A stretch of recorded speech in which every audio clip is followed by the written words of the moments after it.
کہ مالک الملک نے ہمیں اپنی یاد کے لیے یہاں اکٹھا ہونے کی توفیق اور موقع عطا فرمایا۔ لاکھوں کروڑوں درود و سلام حضرت محمد مصطفیٰ صلی اللہ علیہ وآلہ وسلم کی ذات اقدس پر جن کے طفیل مالک الملک نے یہ کرم نوازی فرمائے۔ اللہ سبحانہ وتعالیٰ کا قرآن حکیم میں ارشاد ہے، اعوذ باللہ من الشیطان الرجیم، بسم اللہ الرحمن الرحیم، ادعونی فاستجب لکم، صدق اللہ مولانا العظیم۔ اللہ پاک نے اپنی پیاری کتاب قرآن حکیم میں ارشاد فرمایا ہے کہ لوگو تم مجھ سے دعا کرو، ادعونی مجھ سے دعا کرو، فاستجب لکم، میں تمہاری دعاؤں کو قبول کیا کروں گا۔ عزیزان گرامی، ہم عاجز ہیں، مسکین ہیں، بے بس ہیں، بے کس ہیں، لاچار ہیں۔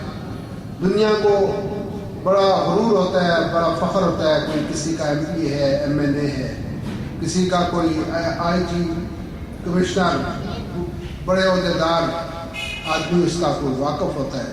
ہم جو عاجز مسکین بیٹھے ہیں، ہمارا سوائے خدا کے کوئی نہیں ہے۔ لہٰذا اللہ سبحانہ وتعالیٰ نے ہمارے لیے اپنی رحمتوں کا اور اپنی نعمتوں کا اور اپنے فضل و کرم کا یہ دروازہ کھولا ہے کہ تم دعا کیا کرو، میں اس کو قبول کیا کروں گا۔ لہٰذا یہ جو بھی اس کا نام ہو، عرس جامی شریف ہو، جمعرات ہو یا اور کوئی موقع ہو، یہ مقصد صرف اتنا ہوتا ہے کہ ہم تمام عاجز و مسکین لوگ، بے یار و مددگار لوگ، ہم ایک جگہ بیٹھ کر اللہ کا ذکر کریں، اس کی حمد و ثنا بیان کریں، اس کے پیارے محبوب محمد مصطفیٰ صلی اللہ علیہ وآلہ وسلم کی خدمت اقدس میں اپنا نذرانہ عقیدت درود و سلام پیش کریں۔ اس کے بعد جو ہماری مشکلیں ہیں، ہماری پریشانیاں ہیں، ہم اپنے رب کی بارگاہ میں ان کو پیش کریں تاکہ اللہ سبحانہ وتعالی ہماری پریشانیوں کو اور ہماری مصیبتوں کو اور ہماری مشکلوں کو اللہ تعالیٰ دور فرمائے۔ مقصد یہ ہوتا ہے، جہاں پر حدیث شریف میں آتا ہے کہ جہاں پر 60 آدمی مل کر دعا کرتے ہیں، وہ دعا اللہ کی بارگاہ میں مقبول و مستجاب ہوتی ہے، وہ دعا رد نہیں ہوتی، کیونکہ وہ جو 60 آدمی بیٹھا تھا اس میں ایک نہ ایک اللہ تعالیٰ کا انتہائی مقبول بندہ بیٹھا ہوتا ہے جس کی دعا اللہ سبحانہ وتعالیٰ قبول فرماتے ہیں۔ سبحان اللہ۔ پہلے بھی میں نے کئی دفعہ ذکر مختلف جگہوں پر کیا ہے کہ موسیٰ علیہ السلام کا زمانہ تھا اور قحط پڑ گیا، انسانوں کے لیے کھانے کے لیے کچھ نہ رہا، حیوانوں کے لیے گھاس بھوسا پھوس کچھ نہ رہا، تو سب لوگ حاضر ہوئے موسیٰ علیہ السلام کی خدمت میں کہ یا نبی اللہ، یا کلیم اللہ، آپ دعا کریں اللہ سبحانہ وتعالیٰ باران رحمت فرمائے اور ہمارے یہ مشکلوں کو اللہ دور فرمائے۔ تو موسیٰ علیہ السلام نے دعا کی اللہ کی بارگاہ میں، اللہ نے کہا نہیں موسیٰ، فلاں محلے میں، فلاں گاؤں میں، فلاں شہر میں ایک کسائی ہے، جب تک وہ دعا نہیں کرے گا میں بارش نہیں کروں گا۔ لہٰذا موسیٰ علیہ السلام اس کا پتہ لیتے ہوئے وہاں پہنچے اور اس سے کہا کہ بھئی ہم فلاں میدان میں فلاں جگہ پر ہم نماز استسقاء پڑھیں گے، دنیا بڑی پریشان ہے تاکہ اللہ سبحانہ وتعالیٰ بحران رحمت برسائے۔ وہ کسائی آ گیا، نماز استسقاء پڑھی، سب نے ہاتھ اٹھائے، موسیٰ نے اٹھائے اور اس کسائی نے بھی ہاتھ اٹھائے۔ ابھی انہوں نے ہاتھ منہ تک نہیں لے گئے تھے کہ آسمان سے بارش نازل ہو گئی اور اتنا بارش برسے کہ تب ہر جگہ پانی پانی۔ تو لوگوں نے شکایت کی کہ یا نبی اللہ، یا کریم اللہ، آپ دعا کریں، ابھی ہمارے مکان بہہ جائیں گے، ہمیں نقصان ہوگا، یہ بارش بند ہونی چاہیے، سیلاب کا خطرہ ہے۔ تو پھر موسیٰ نے اللہ کی بارگاہ میں التجا کی تو اللہ نے کہا نہیں، جب تک وہی کسائی نہیں کہے گا میں بارش بند نہیں کروں گا۔ لہٰذا اس کو پھر کہا کہ بھائی آؤ دعا کریں، یہ بارش تھم جائے، رک جائے۔ تو انہوں نے پھر دعا کی، بارش تھم گئی۔ موسیٰ علیہ السلام کو یہ فکر لاحق ہوئی کہ میں ایک جلیل القدر پیغمبر ہوں، میں کوئی طور پر جا کر اللہ سبحانہ وتعالیٰ سے ڈائریکٹ باتیں کرتا ہوں اور میری اتنی دعا مقبول نہیں، اس کسائی کی دعا زیادہ مستجاب ہے، میں دیکھوں تو صحیح یہ عمل کیا کرتا ہے۔ تو ایک دن موسیٰ علیہ السلام چھپ کے بیٹھ گئے، کسائی نے اپنا کام ختم کیا، بند کیا، اور اس کے بعد وہ اپنے گھر کو چل پڑا۔ موسیٰ علیہ السلام اس کے پیچھے چل پڑے، چھپتے چھپاتے اس کے پیچھے چلے گئے۔ تو انہوں نے دیکھا کہ اس کسائی نے اپنے گھر کا دروازہ کھولا اور اندر 2 چیزیں باہر کی جانور باندھے ہوئے،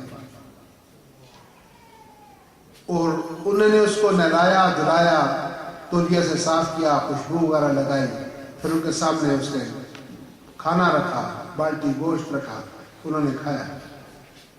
تو جب فارغ ہو کر پیچھے مڑا تو دروازے میں موسیٰ کلیم اللہ کھڑے تھے. وہ کسائی بھاگتا ہوا آیا اور آ کر قدموں میں گر گیا.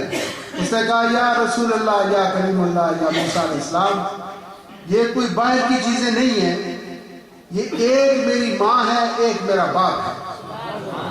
انہوں نے کوئی ایسا جرم کیا ہے, کوئی ایسا ان سے گناہ سرزد ہوا ہے کہ اللہ تعالیٰ نے ان کی شکلیں بدلا دی ہیں, تبدیل کر دی, انسانوں سے ان کو خنزیر بنا دیا ہے. یہ گناہگار ہیں تو اللہ کے ہیں, میرے تو ماں باپ ہیں. ان کو میں باندھ کے رکھتا ہوں, باہر کھلا نہیں چھوڑتا تاکہ گلی محلے کے بچے ان کو مارے نہ, ان کو اذیت دیں گے, تکلیف دیں گے, مجھے بھی اذیت ہوگی. میں ان کی صبح شام یہ سیوا کرتا ہوں, یہ ان کی خدمت کرتا ہوں.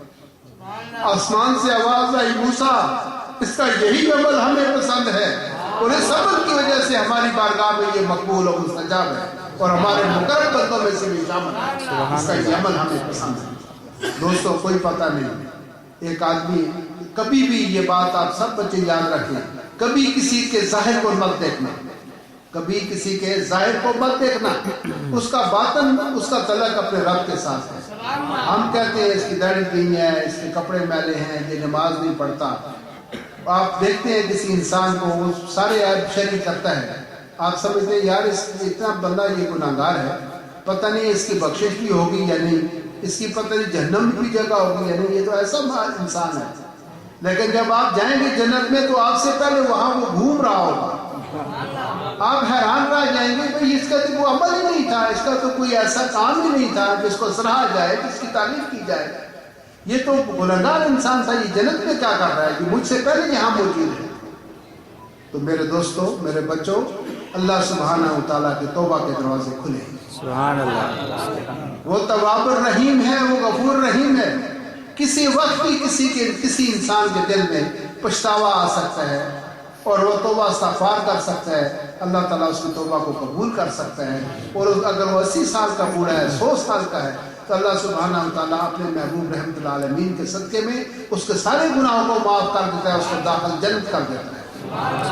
اس لیے کسی کے ظاہر پر مت جاؤ, اس کا باطن کا ایک تعلق ہے, یہ ایمان کا تعلق اللہ اور بندے کے درمیان ہے. تو عزیزان گرامی, کوئی پتہ نہیں جو ہم لوگ یہاں بیٹھے ہیں اس میں کوئی ایسا اللہ تعالیٰ کا مقبول بندہ بیٹھا ہو جو ہاتھ اٹھا دے تو ہم سب کا ہی بیڑا پار ہو جائے. اس لیے یہ جو ہم لوگ یہ اہتمام کرتے ہیں, خواہ وہ جمعرات کی محفل ہو, خواہ وہ غیر مشرق کی محفل ہو, خواہ وہ عرس مبارک ہو, اس کا مقصد ایک ہی ہوتا ہے کہ تمام ہم لوگ اکٹھے ہو کر اللہ کی بارگاہ میں اپنے دامن پھیلائیں اور اللہ سبحانہ و تعالیٰ کی رحمت کو مانگیں, اس کی اپنی بخشش کو مانگیں, رزق مانگیں. جو ہماری مشکلات ہیں, ہماری پریشانیاں ہیں, ہم اپنے پاک پروردگار عالم کے حضور سے ان چیزوں کو مانگیں.